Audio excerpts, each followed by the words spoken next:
You are listening to the Maple Footy Podcast. This is the unofficial football podcast of the North. I'm your host, Sam Little. Find me at official Sam Little on Instagram. There's nothing left to say except for sit back, enjoy, and welcome to the show. Hello, yes, welcome back to the Maple Footy Podcast. We are the unofficial football podcast of the North, but of course you already knew that. And yes, so international break is of course over, and yeah, we're sad about it. We are sad about it, but it's okay. We have another one in less than a month, about a month to the day that I'm recording this at least. And it'll hopefully be a good one. We'll be playing Panama in Toronto. So that'll obviously, hopefully, I can't say obviously, it'll hopefully be good. But yeah, a lot of fun, of course, covering our international boys. But going back into the Prem right after, a quick mention to All-State Soccer Show for Canada. They threw a little event over the past weekend that I attended. Not sponsored or anything. This is not sponsored unless they want to. But no, this is not sponsored. I bought a ticket. I attended, as everyone does who was there, unless there were influences there. I have no idea. But as far as I know, everyone bought a ticket. It was a lot of fun. I got to meet Atiba Hutchinson, Richie Larea, Tristan Borges, Jonathan Osorio, of course. We all know how much I was probably fanboying over that one. Desiree Scott, Robin Gale, Melissa Tancredi, Janelle Fellaino, I'm probably forgetting some, Jordan Hamilton, Brian Wright, Mobile Booley, and I think that's everyone I met. Kyle Becker was, of course, our captain of Forge, but I didn't get to meet him. But I believe that's everyone that I met. It was a great event. I loved it. If it comes back, I would, and it's in an area for you, I'd highly recommend going. I believe it's a new annual thing that they've been doing the last few years. It was a lot of fun as a Canadian football fan. You got to support. And I got to meet some guys that I've watched for literal years of my life. So it was pretty amazing. I absolutely loved it. Check out, I'm not sure I've posted it yet by the time this goes up. But check out my socials. I'm sure by the time this goes up, I probably will have posted about it. But all that being said, let's get into our little Prem recap. And yeah, busy weekend for the Prem, as it always is, because there was 10 games played. 20 teams, of course, and some big winners and some big losers, I will say.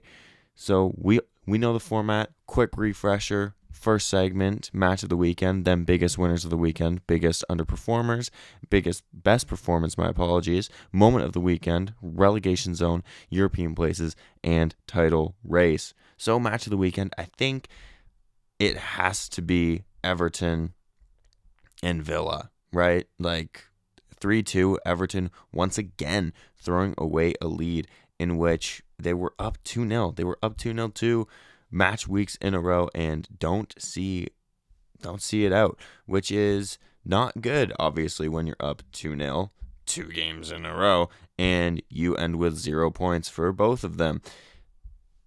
Goals from Dwight McNeil and Dominic Calvert-Lewin for Everton with the first half. Then Ollie Watkins clinches one before halftime, gets another one after halftime, and then John Duran scores what could potentially be goal of the season already, if we're being honest. Yeah, big blow for Everton here, obviously. Still stuck on 0 points after 4 games. Looking obviously leaky defensively, if we're being nice. And at least now they've kind of found their goal-scoring boots. 4 goals in their last 2. Of course, conceded 6. But 4 goals in their last 2 after not scoring over the course of the first 2 games. So at least they found a couple positives, I would say. Sean Dyche, if I was him, I would be very worried about my job, which is a shame because I love Sean Dyche.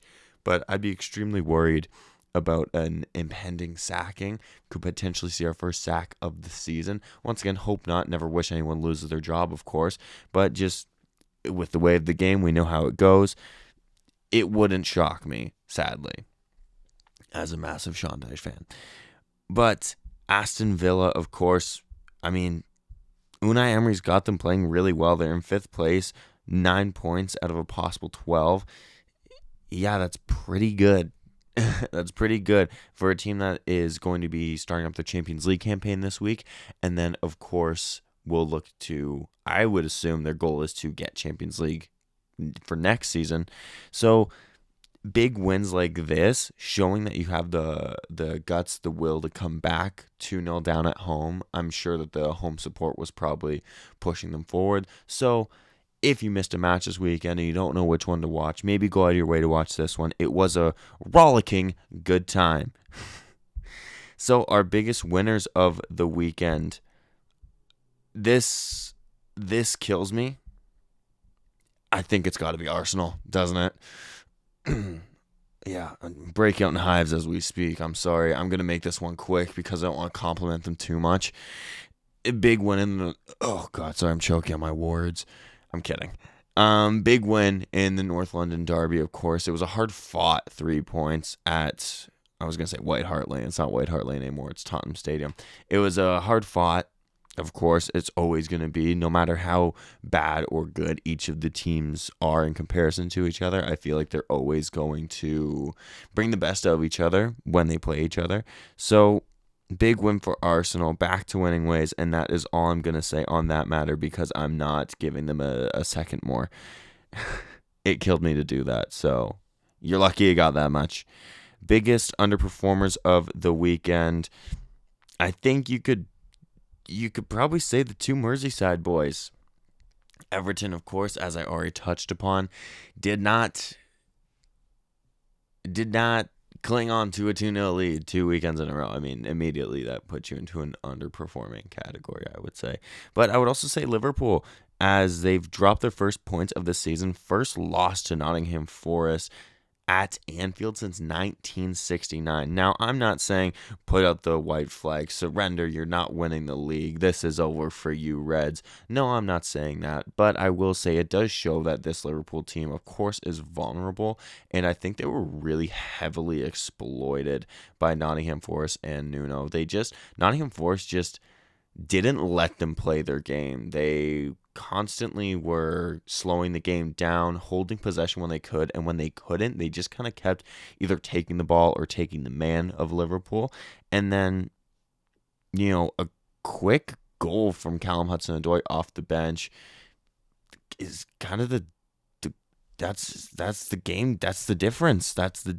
You would expect Liverpool with the attacking talents of Jota, Diaz, Salah. They brought Nunez on, Gakpo, even Curtis Jones.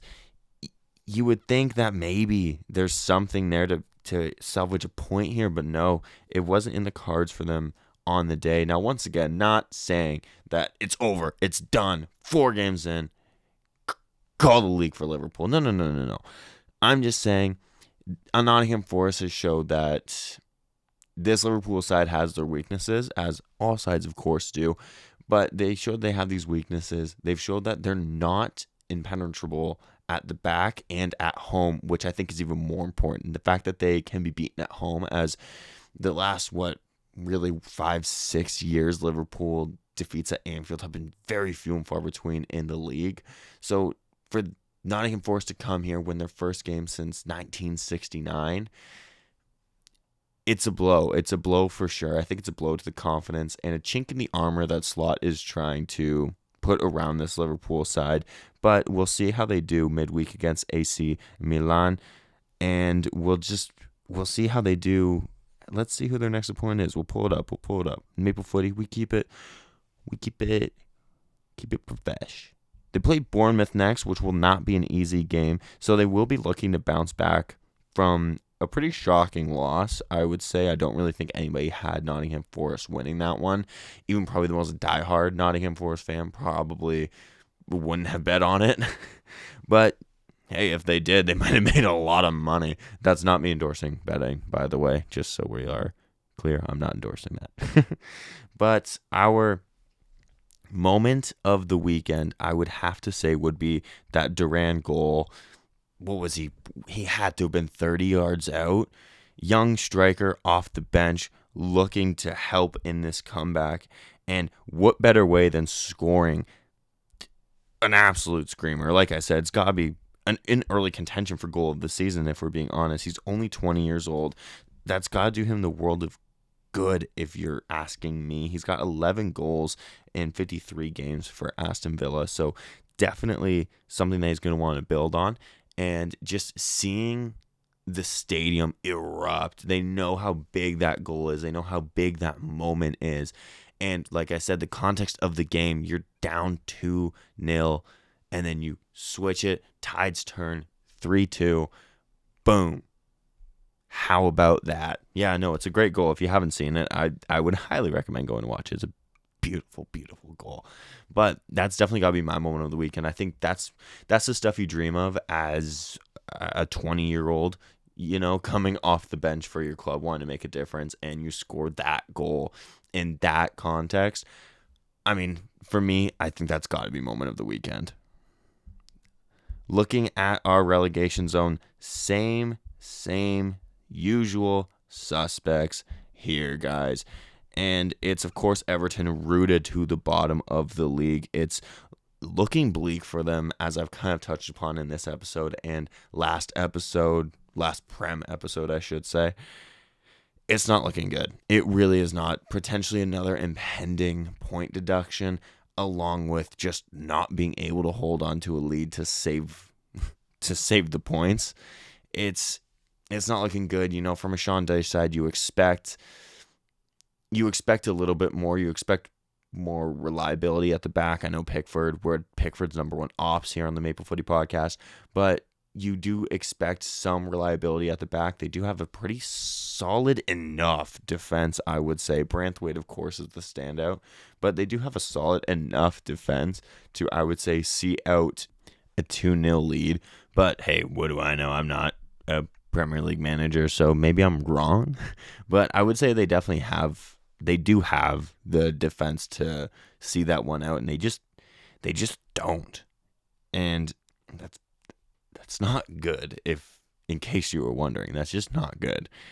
Then just above them, just on goal difference, because they've got +2 goal difference on Everton. Everton's on -9 and Southampton's on -7. So Southampton also basically rooted to the bottom on 0 points after 4 games, only scoring 1 goal.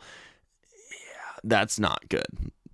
1 goal in 4 games, conceding 8, 0 points. Is it too early to say Southampton might as well pack their bags on the way back down?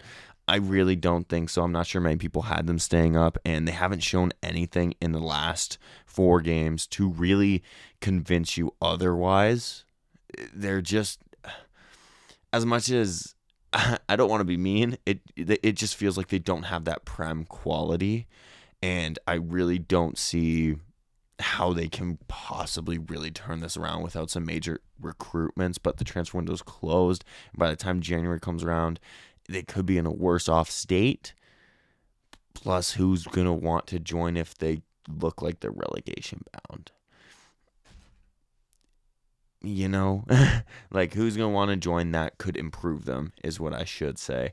But it's not looking good for the Saints. Then you look at Wolves, who once again are enjoying a slow start to the season. I seriously don't have any concerns with Wolves. They seem to do this most years. They have quite the slow start to the season and then end up finishing anywhere between like 10th and 14th. So I really don't have much concern with them. They're stuck on 1 point right now. They've scored 4, conceded 11 on -7 goal difference. So they're a bit leaky at the back, not scoring as much as they would.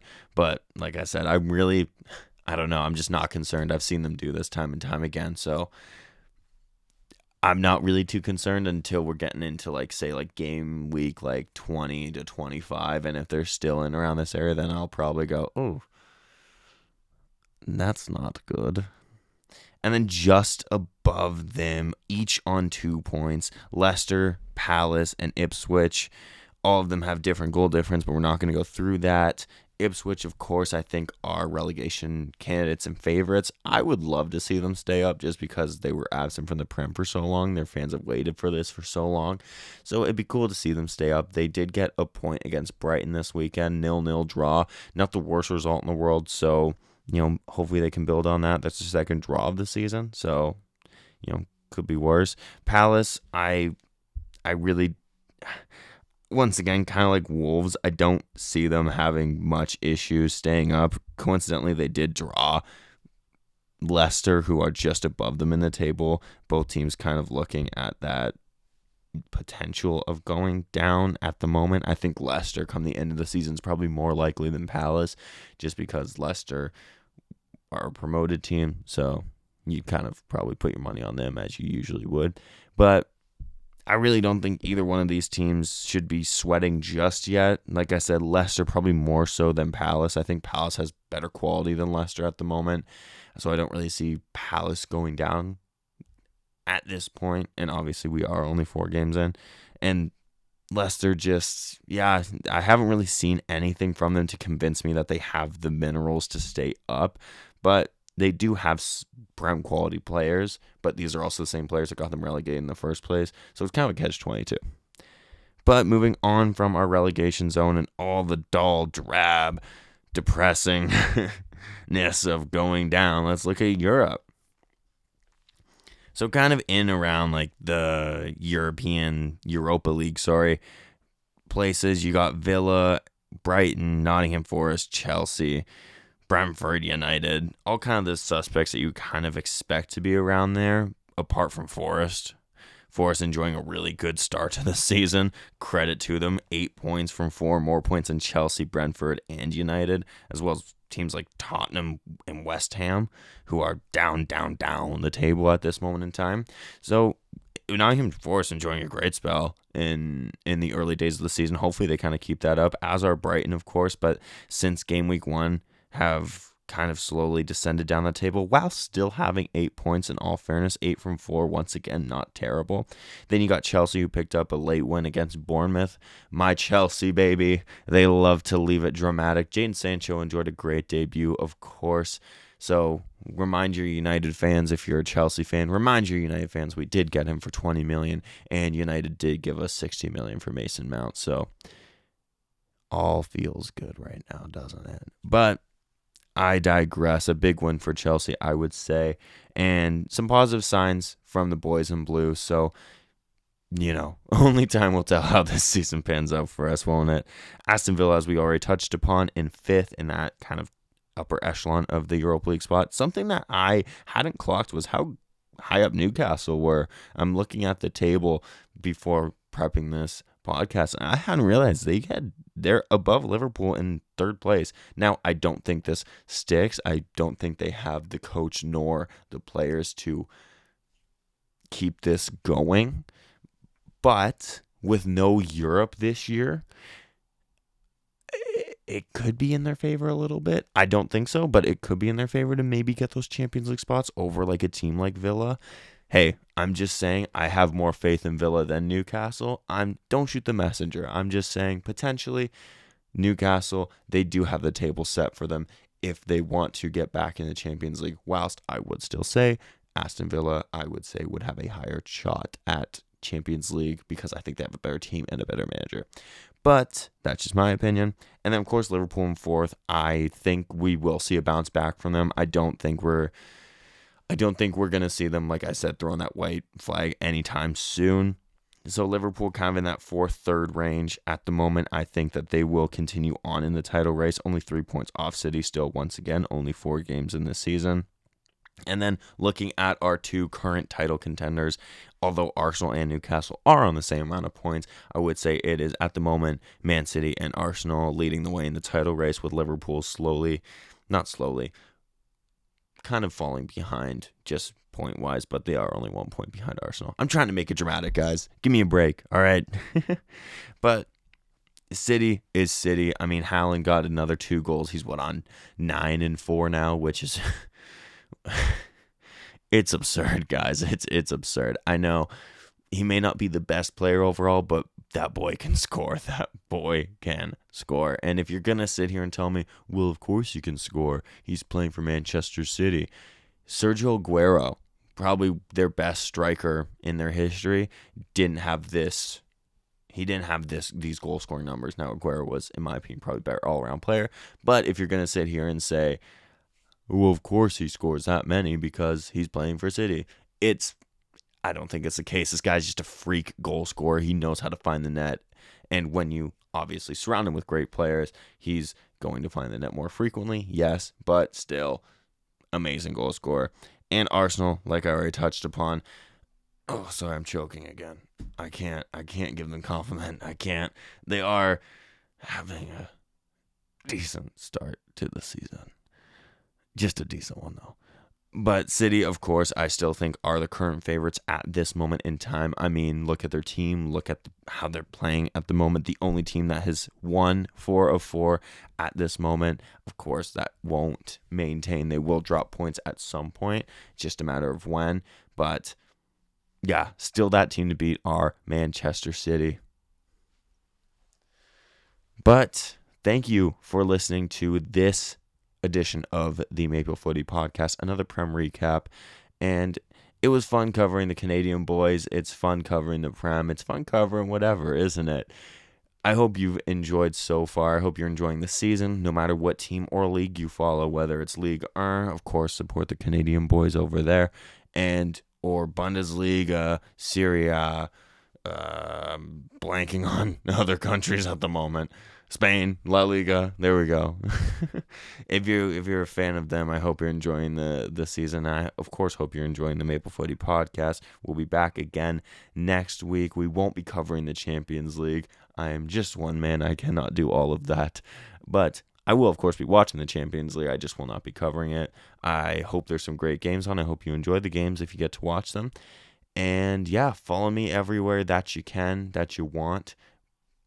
A lot more coming in the very near future. So stick around, enjoy the show, enjoy the adventure. And until next time, cheers, everyone. And that was your Maple Footy Podcast. Thank you so much for listening. Check my socials for any and all future updates at Official Sam Little on Instagram, where I am most active. And until next time, live, laugh, little.